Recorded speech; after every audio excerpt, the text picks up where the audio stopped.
Hello everyone, this is R.S. Miller at the endtimenews.org and today is July 8th, 2012. There have been a couple of noteworthy earthquakes to report on today. The first was a 6.0 with its epicenter 167 miles off the coast of the Kuril Islands, approximately 910 miles northeast of Tokyo, Japan. And the other one was a 4.3 in Northern California, 4 miles north of Fort Bragg and 140 miles northwest of San Francisco. Thus far, there hasn't been any reports of damage. Syrian forces fired mortar shells across the border into Lebanon yesterday, killing at least 5 people. The cross-border shelling took place in villages in the northern part of the country after rebels crossed over seeking refuge from Syrian soldiers. A house was destroyed in the village of al-Mahata, killing a 16-year-old girl and injuring 2 children, a 2-year-old and a 4-year-old. At around the same time, Syrian forces also bombarded Aleppo province, which is being reported as the heaviest fighting since the start of the military operations in the rural area, and is an attempt to control the region after regular Syrian army forces suffered heavy losses over the past few months, according to a British-based activist group. This is not the first time these cross-border skirmishes have occurred. They've been going on for a while now, and not only in Lebanon, but also in Turkey and Iraq. Cross-border shelling not only escalates the tensions in the region, but it also is considered an act of war, which in turn justifies a retaliatory strike by its neighbors should they decide to do so. Ultimately, it brings us one step closer to war and one more nail in Assad's coffin. The war in Syria actually moving beyond its borders, the crisis is deepening. We're joined live by Mideast expert at Queen's University, Professor Huchang Hassanyari, to discuss this latest development. Good afternoon, Professor. Hello. Professor, tell us a little bit of your stance. We're hearing all kinds of things of what's happening on the ground in Syria. We heard yesterday from the the Iraqi government about a major influx of Al-Qaeda. Is the dynamic on the ground changing to the worse in Syria? Indeed. If you look at the figures, for example, since the uprising started in Syria more than a year now, we see more people get killed and more devastation, more destruction by the Syrian regime. So it means that the situation is worsening now with the involvement of Syrians outside of their own borders. So there is a real danger to see the expansion of the conflict to the other countries in the region, mainly in Lebanon, maybe in Turkey and Iraq. I'm going to ask you, the talks about what Canada's doing and what the U.S. is doing and its allies, stronger sanctions. Does this have any effect on the regime whatsoever? Yes, obviously. If Americans and others, they impose more sanctions and maybe more importantly, if they bring on board the Russians and Chinese, there is a good chance to see the end of the regime to become faster, and obviously the number of the Syrians get killed will be much less. So yes, Canada can play with the other international organizations and partners in order to make a good presentation of the situation to Russians and Chinese and to let them know that they are part of the problem, and if they continue to support this criminal regime, they are as much responsible as... The UN Special Envoy to Syria says international peace efforts have not succeeded, partly as a result of divisions between world powers. This comes a day after U.S. Secretary of State Clinton said Russia and China will pay a price for allegedly supporting Assad. Well, for more on this, we can cross to Patrick Henningsen, who's a Mideast analyst and editor at Infowars.com. Patrick, it's quite an admission from the Special Envoy to Syria. Do you think the conflict can ever be resolved politically? Politically or diplomatically, this conflict in Syria cannot be resolved at the table. I was on your program a week ago. I said that the Geneva talks will fail, and they have. And the reason they've failed is because while they're all sitting at the peace table trying to make out a roadmap to peace, both the West including the U.S. and the U.K., and the Gulf states like Saudi Arabia and Qatar, are working to arm and back a rebel faction and multiple guerrilla armies within Syria to overthrow the regime. How could peace talks be ever carried out on any kind of bilateral basis when this is going on? Isn't there a danger, though, that despite what's happening domestically in Syria, this could actually turn into a regional conflict? Already we've seen 5 people killed in Lebanon, a Turkish jet shot down recently. While this bickering goes on amongst those world powers, as they call themselves, is there not a danger of it spreading much further now beyond Syria's borders? The main aim from a Western geopolitical perspective is to first bring Syrian government down so that it is no longer an ally of Hezbollah. Then the next step is to bring and neutralize Hezbollah and possibly to confront them militarily and to dissolve Hezbollah. This would be easier done by destabilizing Lebanon through some kind of a conflict. Once Hezbollah is eliminated, the door is now open for Israel and the U.S. to unilaterally strike Iran, which they've been talking about on and off for the last 6 or 7 years. So they can't do that yet because, as we saw in 2006, Hezbollah took the Israeli army and sent it home, basically limping home after the 2006 conflict between Lebanon and Israel. So Hezbollah is a major obstacle. They are allied with Iran. And so once they're neutralized, the door is open for an attack on Iran. And that is the precursor to World War III as we know it. It's not something anybody really wants to see, but it seems to me the talk out of Washington and London is that they're looking in that direction. So we should all be very concerned about this. Now, for other news, here's an article by Midnight Watcher. It says up in Canada, Anthrax feared in mass bison kill in Northwest Territories. Anthrax is believed to have killed 128 bisons northwest of Fort Province in the Northwest Territories. The carcasses were found close to Mills Lake during a routine anthrax surveillance flight this week. The Department of Environment and Natural Resources has issued an anthrax emergency response plan to deal with the potential outbreak. A field test of a couple of carcasses did turn out positive, said Judy McClinton, the department spokeswoman.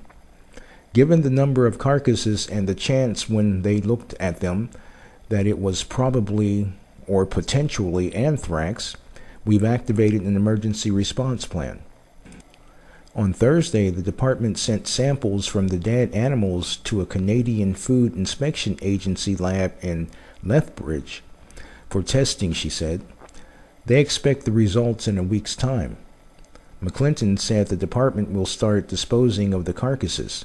Typically, they burn the carcasses that have died of anthrax, but given the numbers, she said, that could take up to 6 weeks.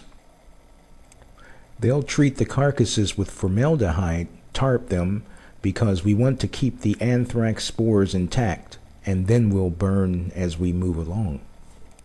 Well, I'm not sure why they would want to keep the anthrax spores intact, but there's a link here that goes, to more information, and I'll put the link in the box below. Now here's an article in the Extinction Protocol. Sweltering U.S. heat wave claims 30 lives. Americans dipped into water, went to the movies, and rode subway just to be in air conditioning Saturday for relief from the unrelenting heat that has killed 30 people across half the country.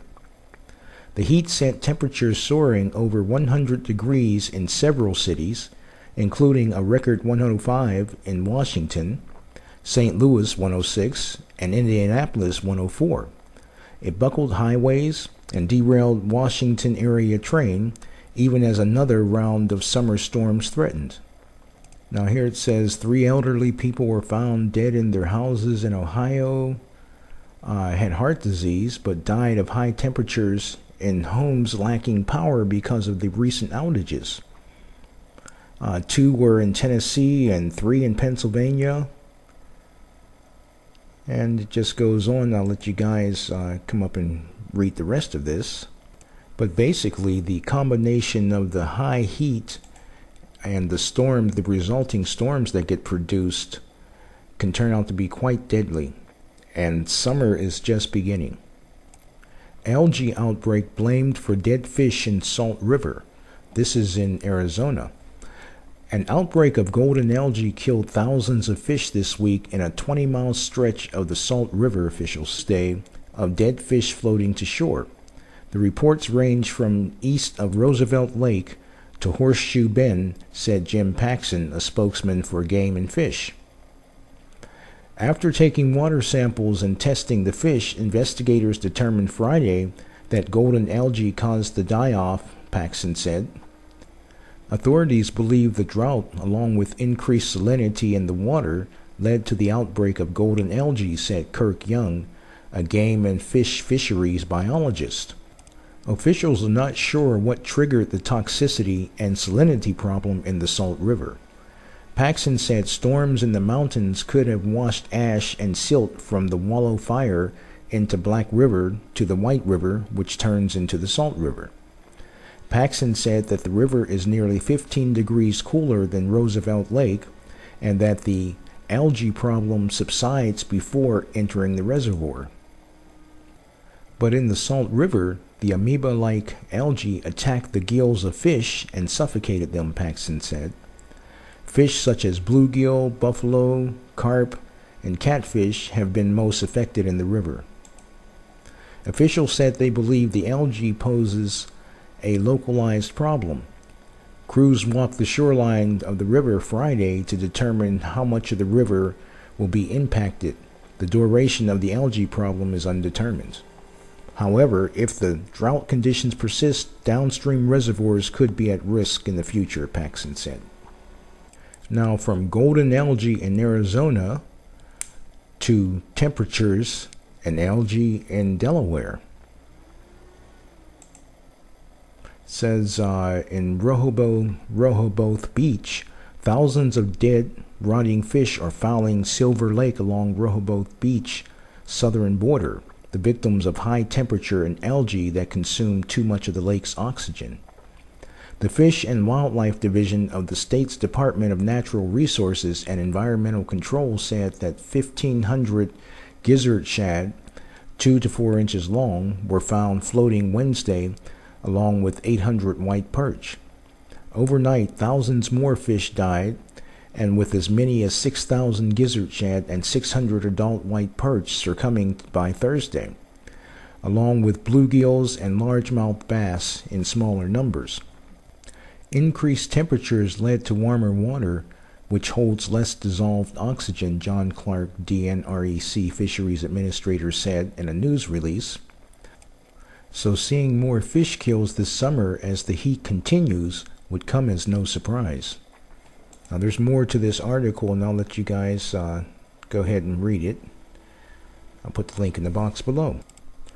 In Luke chapter 21 verses 8 through, Jesus is speaking and telling us about the signs of the second coming. Take heed that you do not be deceived, for many will come in my name, saying, I am he, and that time has drawn near. Therefore do not go after them. But when you hear of wars and commotions, do not be terrified, for these things must come to pass first, but the end will not come immediately. Then he said to them, Nation will rise against nation, and kingdom against kingdom. And there will be great earthquakes in various places, and famines and pestilences, and there will be fearful sights and great signs from heaven. Going on to 25, and there will be signs in the sun, and in the moon, and in the stars, and on the earth, distress of nations with perplexity, the seas and the waves roaring, men's hearts failing them for fear of the expectation of those things which are coming on the earth. For the powers of heaven will be shaken. Then they will see the Son of Man coming in the cloud with power and great glory.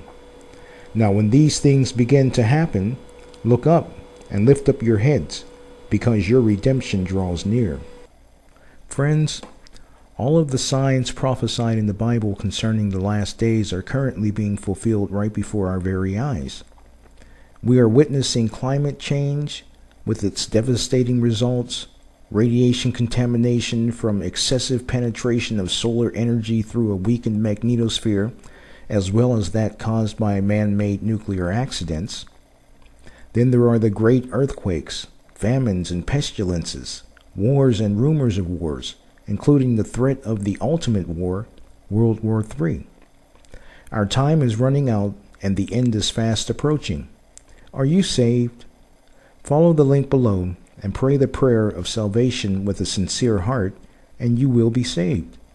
It is my prayer that God bless each and every one of you with ears to hear, eyes to see, and a heart to receive. In Jesus' name, amen.